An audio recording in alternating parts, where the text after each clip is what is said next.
One of the key spiritual calls is to know thyself.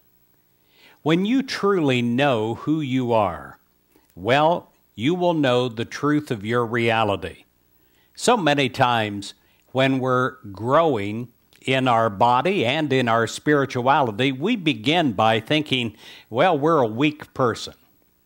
We look to all of our faults. We look to our limitations. But the truth is this: you are a spiritual being, and you're much more than you think you are.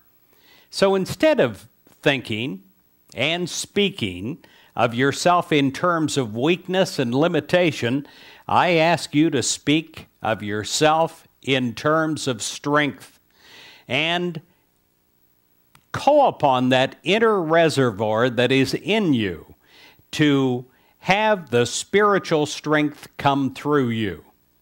In Colossians 3, verses 9 and 10, it says, "You have stripped off the old self with its practices, and you have clothed yourselves with the new self." What a positive Bible verse that is, and how true it is. I ask you to always think of yourself as a spiritual being, created by God. And when you do this, when you have decisions to make or tests to complete, well, you know that you're a spiritual being, and there's more to you than you can even see with your eyes or sense with your current mind. And your prayer is part of any preparation for anything you do, because you're a spiritual being.